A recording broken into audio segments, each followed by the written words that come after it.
حضرت ابو الحسن رحمۃ اللہ تعالی علیہ حضرت معاذ ابن جبل رضی اللہ تعالیٰ عنہ کے پاس بیٹھا کرتے تھے.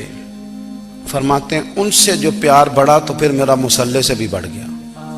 تابعی ہیں. فرماتے ہیں صحابی رسول سے محبت ہوئی تو ذکر سے بھی ہو گئی, پھر درود شریف سے بھی ہو گئی.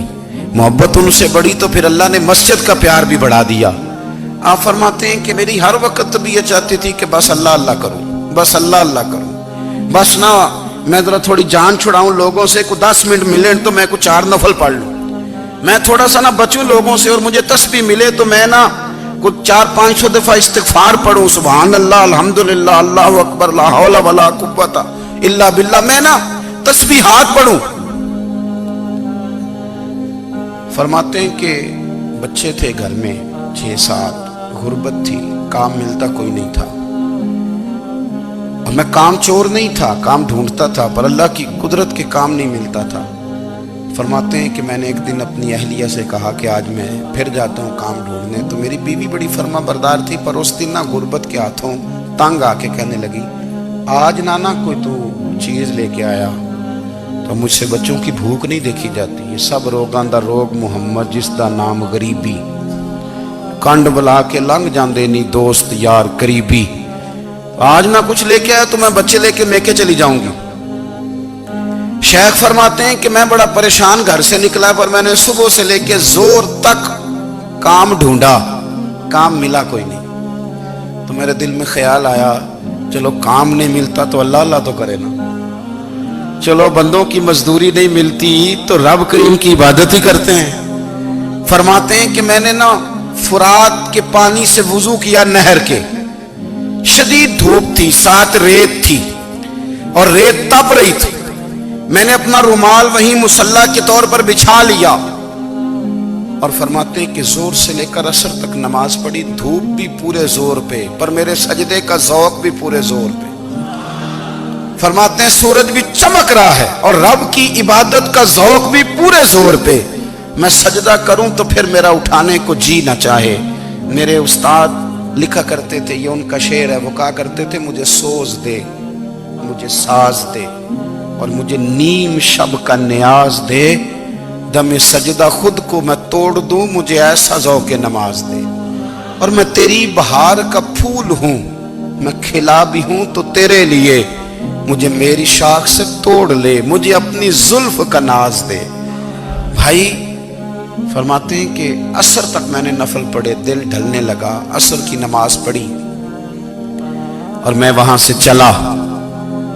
اب میں جب نکلنے لگا تو دل میں خیال آیا کہ چھوٹی چھوٹی دیواریں ہیں گھر کی, بغیر کچھ لیے جاؤں گا تو بیوی دور سے دیکھے گی تو شور کرے گی کہ پھر خالی ہاتھ آ گیا ہے.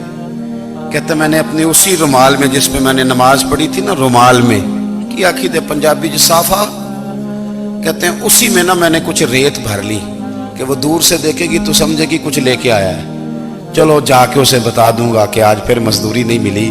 کہتے ہیں وہ ریت لے کر جب میں گھر میں گیا تو پہلے بیوی دروازے پہ کھڑی ہوتی تھی, پوچھتی تھی خالی ہاتھ آ گئے ہو؟ آج میں نے دیکھا تو ہے ہی کوئی نہیں. فرماتے ہیں میں اندر داخل ہوا, سلام لیے, کونے میں میں نے وہ رومال رکھ دیا اور میں نے آواز دی کہ بھلی مانس کہاں ہو؟ تو وہ کہنے لگی آپ منہ ہاتھ دھو لیں, میں روٹی لے کے آئی.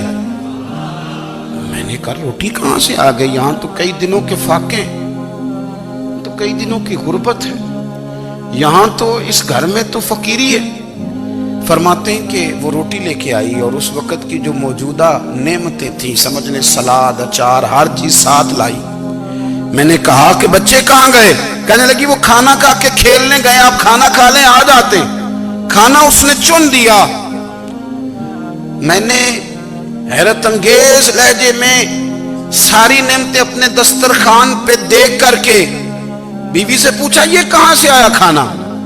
بچوں کو تو نے کہاں سے کھانا کھلایا؟ یہ سارا کچھ کیسا ہے؟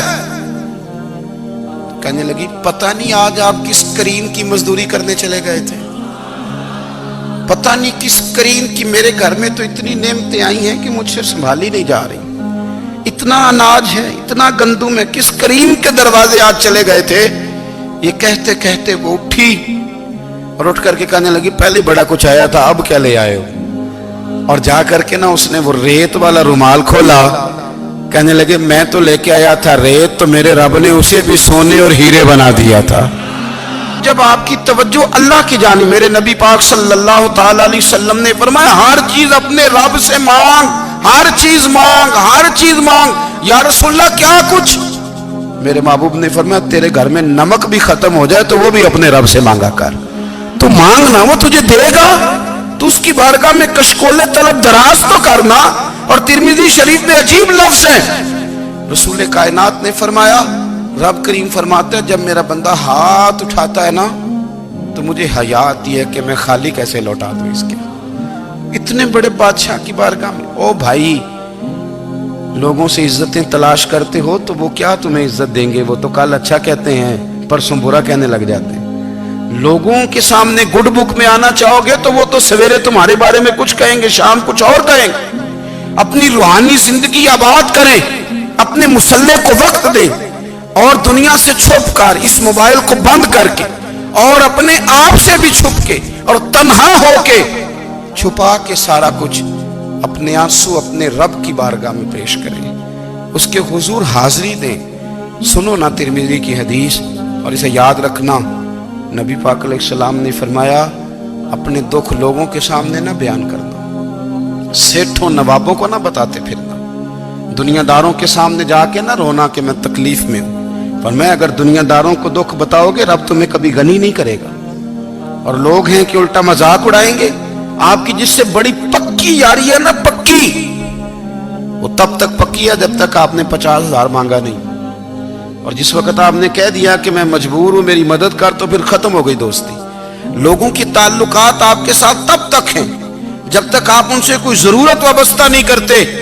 کریم محبوب فرمانے لگے بندوں کے سامنے دکھ نہ بیان کرنا، اللہ تجھے کبھی غنی نہیں کرے گا۔ تو اپنے دکھ اپنے رب کو بتا، تو دعائیں مانگ، تو اس کی بارگاہ میں حاضر ہو، تو اس کے حضور عرض کر۔